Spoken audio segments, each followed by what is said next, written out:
How's everybody doing? Okay, so we're live from Awakenings right now. Good time to be here. We still got 7:24 right now. Take a little time. Let me know if anybody's watching. Anyway, we're sitting here talking about the issues. I had a couple good ones already come up.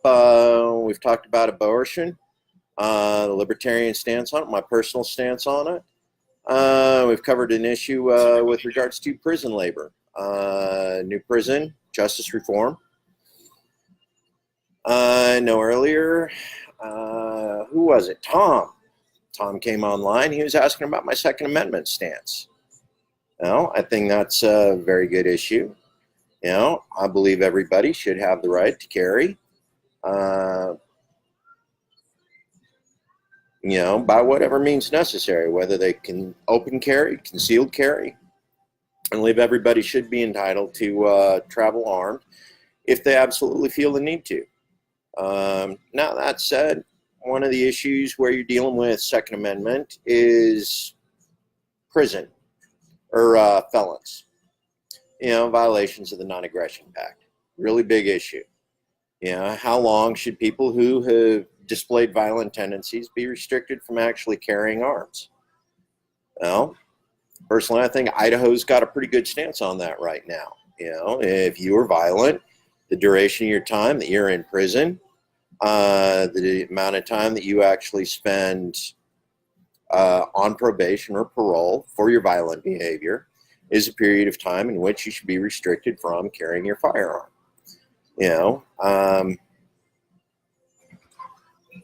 Hi, Dana. Glad you can make it. We finally got it working. But yeah, I think Idaho's laws right now with regards to the Second Amendment are generally pretty good. Now, there are a couple things I would like to see some improvements on. One is I honestly believe that concealed carry should be constitutional right from the age of 18 on. Currently, Idaho has that restricted 21 and above, unless you go through a special process to get the permits. I don't feel that simply being old enough to drink legally is good enough justification for being able to carry a weapon legally. 18. Make it happen.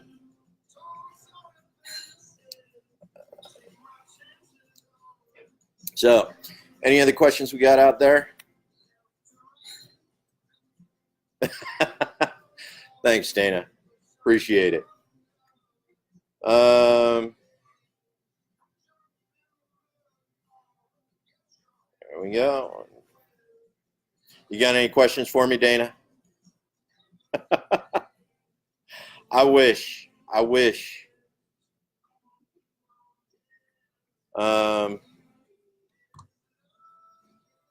No, Washington, it's got its own problems, man. That I-5 corridor, and everywhere from Southern California clear up to Vancouver. That whole place is just dangerous for the entire state, entire West Coast. I don't know what it's going to take to unseat a lot of those people right now.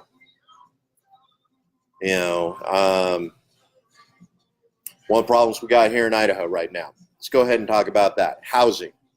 Housing's gone up. It's gotten real expensive here. One of the reasons why is because we're seeing an awful lot of people who are fleeing California. They're fleeing Oregon. They're even fleeing Washington. They're all coming to Idaho because Idaho is currently relatively inexpensive. They understand that the conservative values here in Idaho are inoculated, let's call it that, immunized, against a lot of the crazy, democratic policies, liberal policies that have taken effect in our three western states, Oregon, California, Washington. And these are dominated by, the West Coast urban centers. Yeah, exactly. Left California for the exact same reason. But they've come up here, and the thing is when they sell the property over on the West Coast in those cities, they sell it for an outrageous amount. And they come here to Idaho, lots of property, but they're currently driving the prices up. So a lot of people who are working, what's prevailing wage here, which isn't real great. Idaho has the highest per capita minimum wage workers in the United States. These people who are coming into Idaho because it's inexpensive, it's a great place to live. They're driving up the prices, and they're pricing these young couples out of homes. These young people can't afford to buy homes to raise families in. Now there's a couple different solutions to this. Some of them are better than others. One is we need to be able to start educating our people and bringing them into trade schools. Working in unions, getting the trade school so that we actually have a workforce that's capable of building quality housing here in the valley and around Idaho, so that, simply, supply versus demand. The more we're able to build houses, the less expensive they become. Which works for everybody. It works for the people who are immigrating to Idaho. It works for the young couples who are trying to get started here in Idaho. Yeah, unions, definitely a big issue. Currently, Idaho is a right-to-work state. And in the 35 years right to work has existed here in Idaho, existed here, Idaho's been in a race to the bottom. Wages continue to go down, and this keeps getting pushed everywhere. The Idaho State Legislature went in and passed a preemption law that prevented individual cities from creating their own minimum wages. Boise was about ready to bump theirs up to like $8 or $9 an hour, and then state came in and said, no, you can't do it. Coeur d'Alene up north, Sandpoint right across the border. Washington State's gone ahead and raised their minimum wage, and Idaho in those areas, Coeur d'Alene, they wanted to raise their wages too, to make them more competitive, and keep some of the workers on the Idaho side of the border rather than sending them over to Washington in order to work for a prevailing wage. Well, Idaho State Legislature went in and said, no, cities can't do that. So right now, if you want to work in northern Idaho, what you actually do is you go across the border and you work over in Washington. If you're working in Washington, you're paying Washington income tax. You're not paying Idaho income tax. So it's one of those things. We need to get in line with some policies that actually work on keeping, Idahoans working in Idaho, keep them living in Idaho, in a way that benefits everybody. But yeah, the unions, we definitely need to get the right to work repealed. It's a key issue, and it's going to give the unions the ability to actually do that collective bargaining, with true freedom of association that's been, killed with that original right to work law that was passed 35 years ago. So, or across the borders to Utah, or in other places, we actually send people across the border to Nevada to work in the casinos. Jackpot, Reno, both of them attract an awful lot of Idahoans for work. Now, if you're into tourism, you start looking towards Montana, Utah, Wyoming. In a sense, all of them actually have better wages right now. The wind farms, which seem to be real popular in eastern Idaho and Wyoming. Wyoming pays better wages for it. They just do. We can train them on green energy here in Boise, train them here in Idaho. They turn around and boom, they're off working in Wyoming or some other state with the wind farms for a lot more. Enjoy your dinner, Dana. Take care. Hi, Cody. How you doing tonight?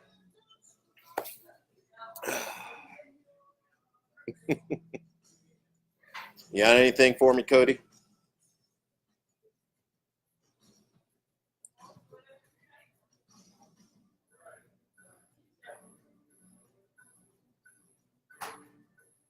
Yeah, we got a lot of different things going on right now that we really need to deal with. And right now, current Idaho state legislature, it's frustrating because, a certain amount of it I actually have to side with the Democrats on. We got ALEC that has come in and basically written an awful lot of pro-corporate laws. They've been a real pain for us. Keeping the legislature down. Hey, how you doing tonight? Good, how's it going? It's going good. Yourself? Good, I'm tagging along with this guy over here. Ah, nice. Excellent. You having a good night? Everything going good? Good. So my big questioner seems to have signed off for the night to go get dinner. You got any questions? Are you ready for what, legislator? State Senate, Oh, District 21. Right on, okay. So we're doing our live feed here. First live feed I've done. Doing really good. Hey, nice. We're up to 6 likes. Okay, I got a question for you. Okay. Do you have any ideas for like prison reform? I mean, it's a hot topic right now. Yes, we do.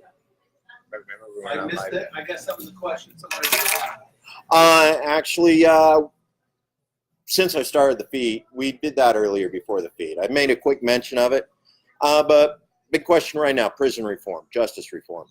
So let's go ahead and cover that into detail long as we're talking about it right now. So right now, Idaho prisons, we have 8,000 people that are currently serving time in Idaho prisons.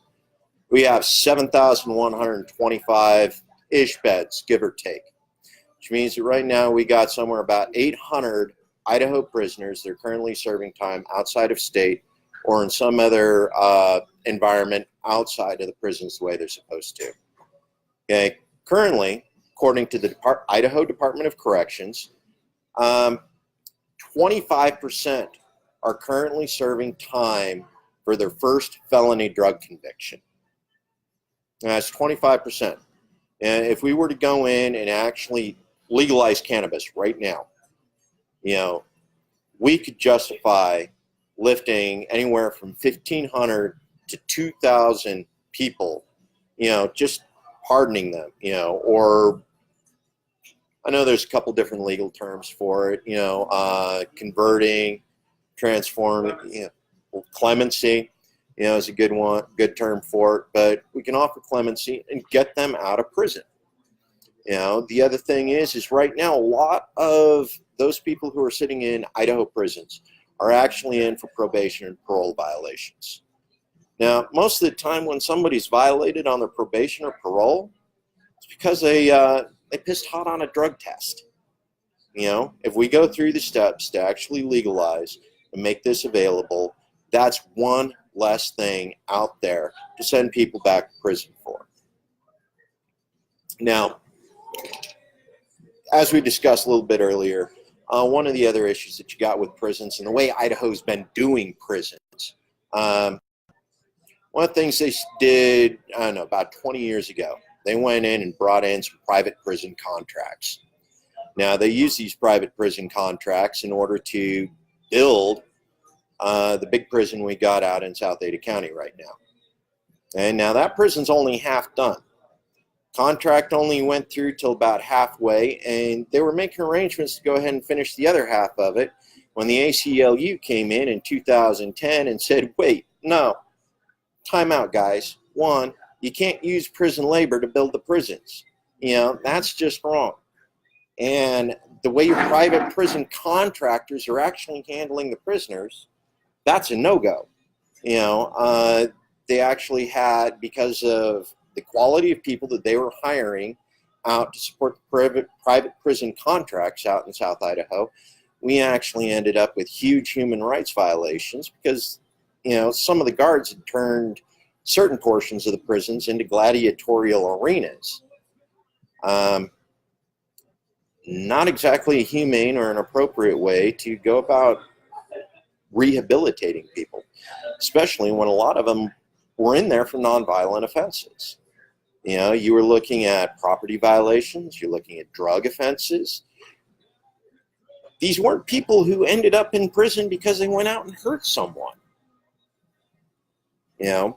Not a good way to treat them. Not a good way to train them to come back into society as productive citizens. So I think that's one of the big things that we have to look forward to, moving into the next 2 years. Is that something that we definitely need to fix? Definitely something that needs to be corrected about the way we do business in Idaho.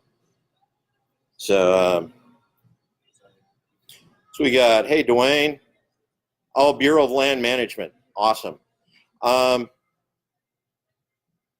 This is a good one. Bureau of Land Management. This one's a real tough one for me because I think the Bureau of Land Management actually does a really important job in Idaho. The national protections over the lands, being able to bring in these agencies in order to make sure that they're properly utilized, properly managed, actually helps maintain the quality of the wilderness and the lands for Idaho. Hi, Scott.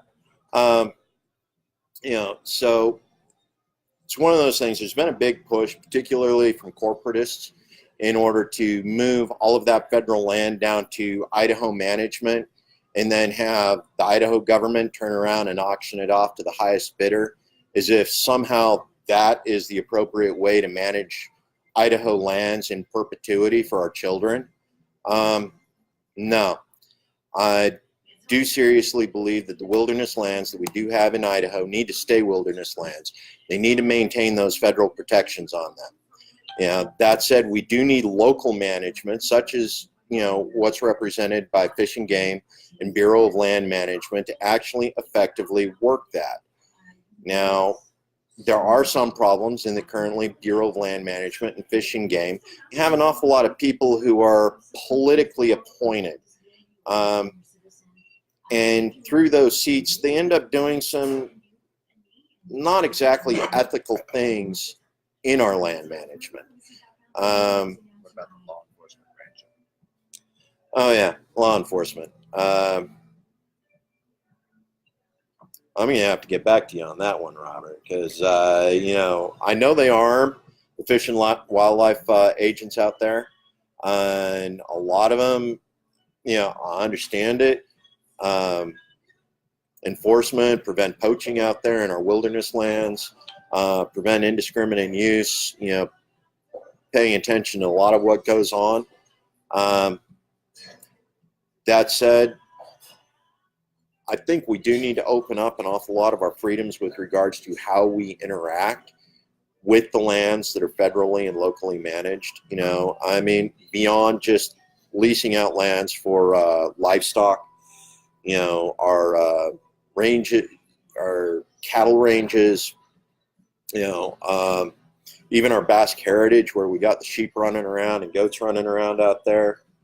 Who remembers the big incident when the petting farm got cut loose in northern Boise? All the goats running around.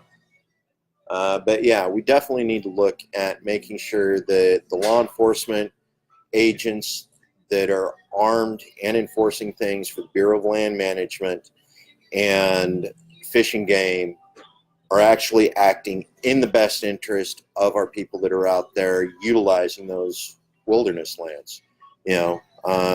We definitely need to pay more attention to what's going on.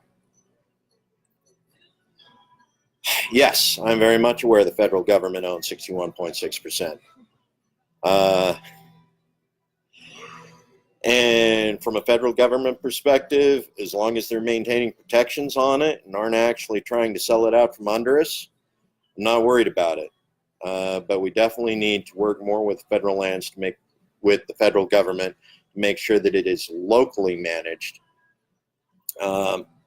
in conjunction with our wilderness or in conjunction with our farmers and our ranchers, and to a certain limited extent, make sure that it's effectively used by our miners, in a way that doesn't inadvertently affect what goes on with our water rights, because right now that's another big issue. We've actually had several politicians come out and say, a lot of the mining procedures. President Trump went ahead and turned around and opened up Bunker Hill Mine, turned it back over to the Bunker Hill Mining Company. Now, that's a big fiasco. Reason why is because we still are doing the cleanup related to that. The lead from the smelters has polluted the entire area. still hasn't been completely cleaned up, and there's an entire generation of children, that suffered lead poisoning from what occurred up there. And right now they've turned around and rolled back all the EPA protections on that and basically said, Bunker Hill, you're good to go. Go back to doing what you did before. Keep killing people. I don't think that's necessarily something that's fair or appropriate right now. And it definitely shows the pro-corporate interests that are here in Idaho. When you start looking at our current legislature, don't pay attention to what they say, pay attention to what they do. And right now what they're doing is they're selling Idaho out from under us. So, come on guys, we got 15 minutes left here. Oh yeah, federal and state-owned land, definitely public use. No restrictions whatsoever,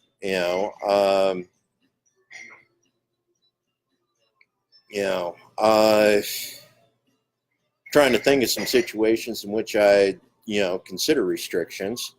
Forest Service and BLM just slowed down miles and miles of access roads. Right. Yeah, I know BLM and them have closed down access roads. I definitely think that is something they shouldn't be doing.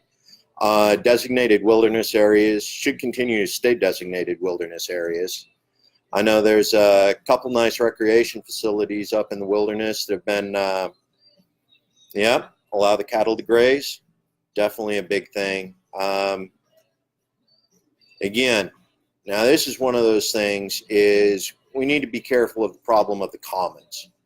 Reason why is because if we allow the cattle to graze, unrestricted, we actually end up with more problems as a result of that. But I think that's one of those things where the cattle ranchers, Bureau of Land Management, certain organizations, conservation organizations, actually need to sit down at the table and come to an agreement on what is an appropriate amount of grazing for those cattle to do in a lot of those regions. That said, I think that where we allow the cattle to graze is currently just a little bit too restricted. California wildfires right now, big issue. A lot of those wildfires could have been averted if we allowed appropriate grazing in the right areas in conjunction. So if we were to rotate the grazing fields for the cattle, allow a little bit wider range, work with the ranchers in order to make sure that none of the areas get overgrazed. That one's tough because eventually the state ends up paying for oversight to keep and work with.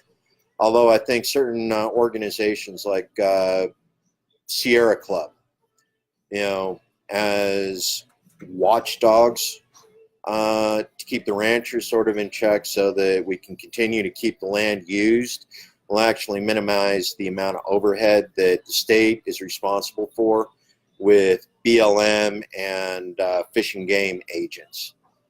Sort of cut down on that law enforcement overhead and actually have people more involved in the governance and proper management of those lands than, actually turning it over to armed agents who may or may not have, political reasons for doing what they're doing rather than actual ethical reasons, tied to governing the land for the people. Yeah, that one's not an easy fix. I think that one's going to take a lot of time sitting down in, committee, working through the bugs and bills, to try and make sure that that's nice, clean, cut, so that we can keep those lands in perpetuity for our children, be able to continue grazing them, mining them where appropriate, forestry, selective cuts, things that can actually bring a lot of those problems that lead towards the forest fire issues, actually resolve those issues. We got, 20 years, we got over 200 years of forestry experience, in the United States, California, Idaho, Washington. We have case studies, years and years of case studies, and I honestly think we actually need people who don't have an agenda going in, sitting down, and looking at the best way to manage that and work that, long term, in order to make sure that it's managed properly rather than just managed by opinion. Science-based land management. Maybe we can try it sometime.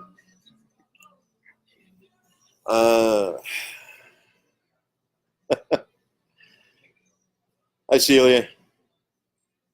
Scylla. We've been friends how long? I still don't know how to pronounce your name.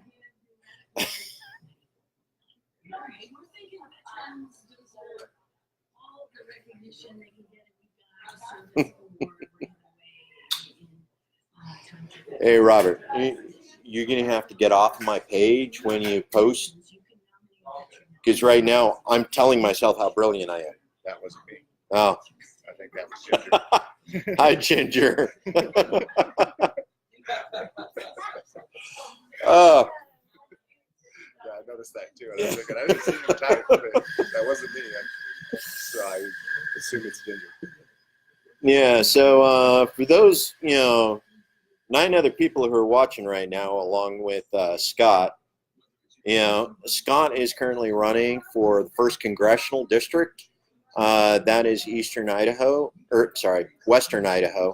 Panhandle on down, Waihe Mountain Range, eastern side of, or western side of Boise, or western side of the Treasure Valley. So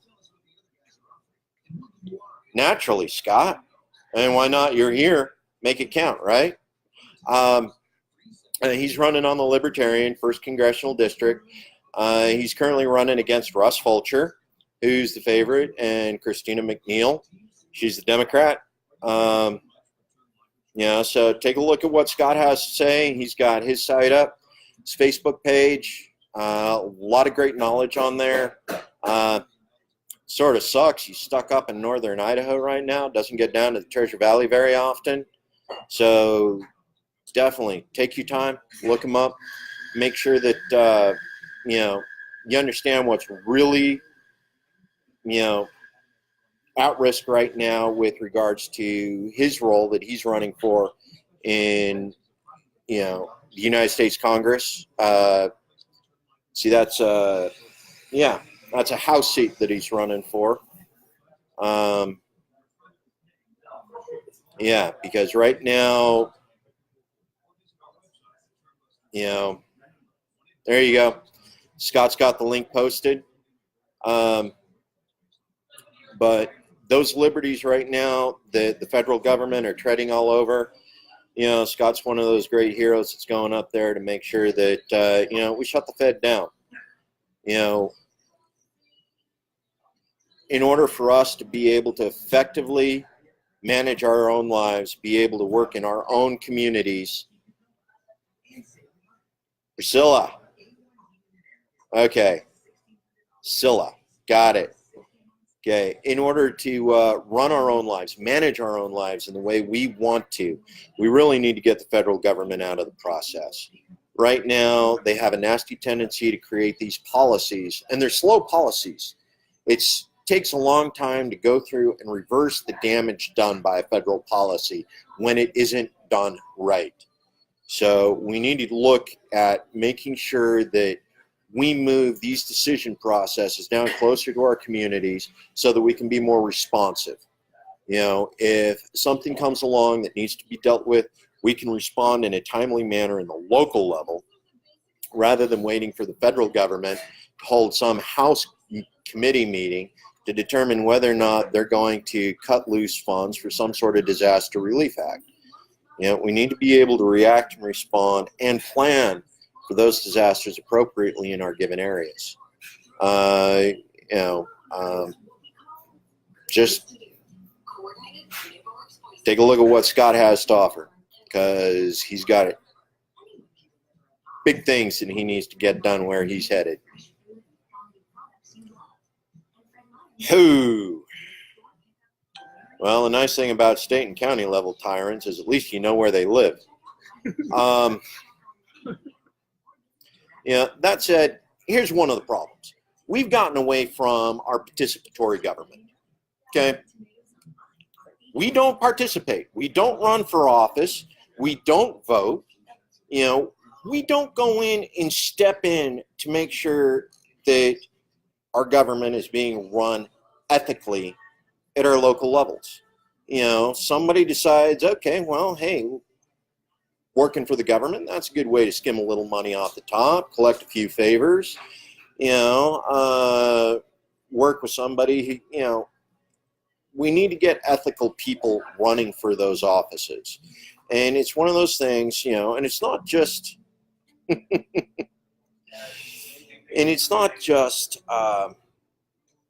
you know, the local levels, you know, state, county, Ada County Highway District. You know, we got a couple of people in there that just need to go away. You know, they've been working on issues contrary to, you know, good community development. Ada County Commissioners, you got a couple in there that have been working. You know, you're dealing with a couple that step in every so often, do the whole eminent domain.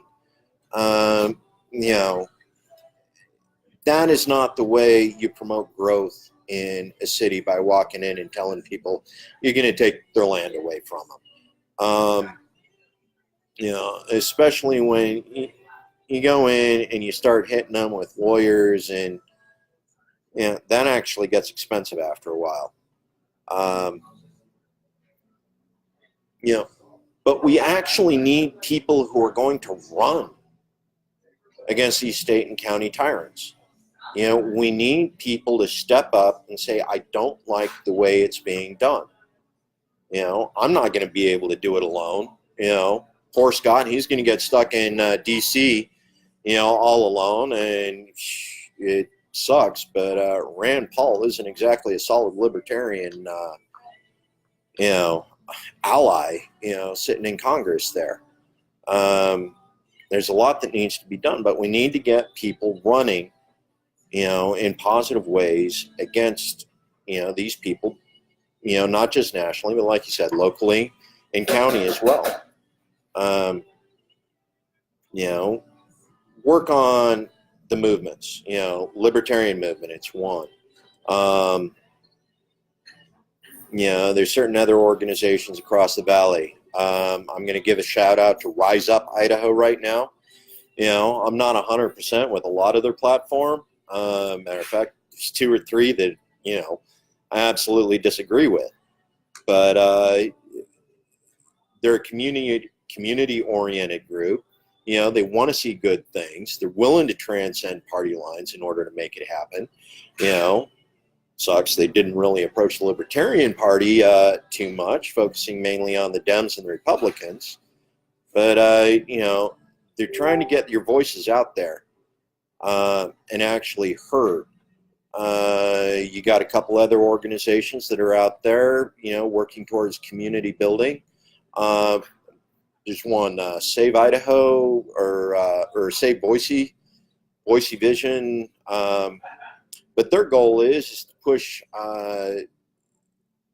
you know, it's pushback against certain organizations that are selling. You know, we got corporations that come in and say, hey, we want to build a truck stop in Boise. Well, that truck stop happens to be a mile down the road from 3 or 4 communities where people have been living, you know, and it's like, here you got this corporation that says, we're going to build this, you know, and we really don't care about your property values because the presence of this truck stop is going to cause everything to drop, you know, $5, $10, you know, $20,000.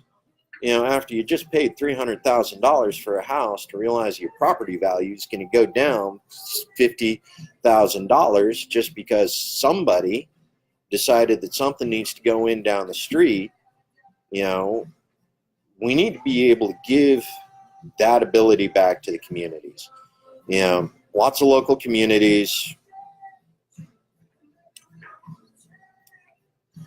Yeah, Dwayne, I did give 61 back to the federal government, but the federal government ain't doing shit with it. You know what's happening here in Idaho right now? Everything the Idaho state government gets sold out from under us.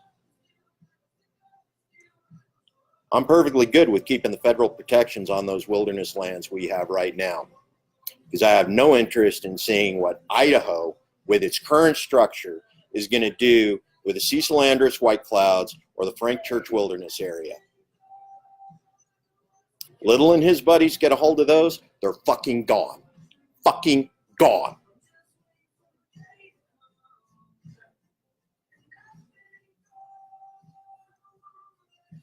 I love about the Libertarian Party.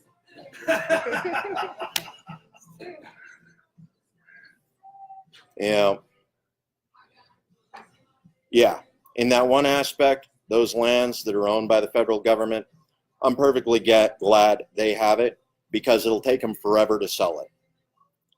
It's not going anywhere. You know, current structure here in Idaho, they can have it sold in under a year. And you and I can't afford to buy it. Not with who they're selling it to.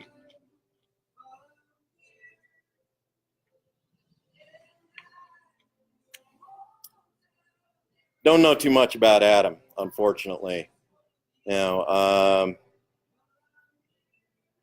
sort of jumping into this, wasn't paying too much attention to what was going on the federal level, Dan. You know, I know Ron and Rand. Ron was doing fairly good for a while. Rand, he just sold out. Kokesh, that's still a new name for me. Sorry.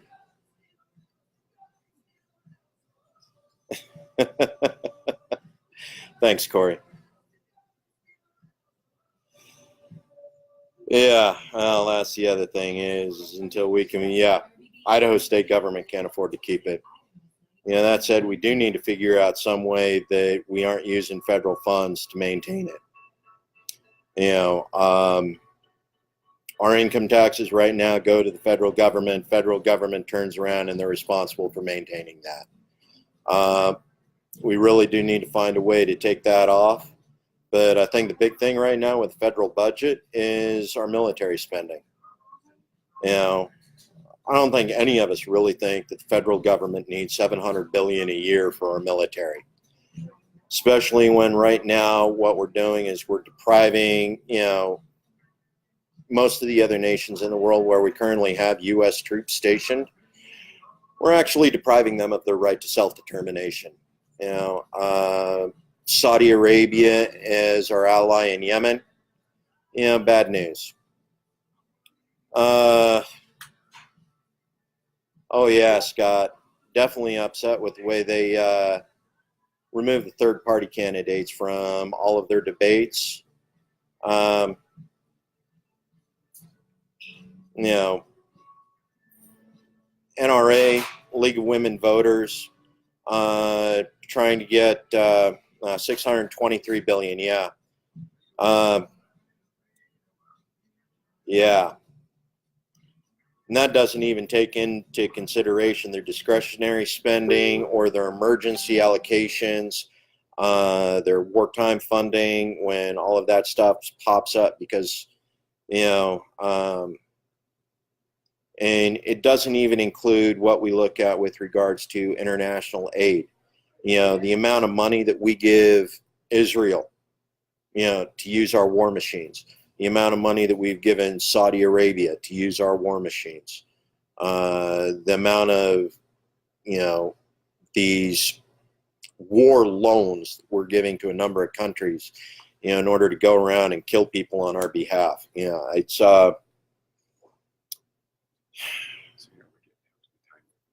yeah, yeah. I know current Medicare and Medicaid spending is over $1 trillion a year. It's the only thing that actually costs America more money right now than our Department of Defense budget. Now, what's the actual problem with that? And that one's a tough one. Reason why is because I'm not a huge fan of privatizing something like that.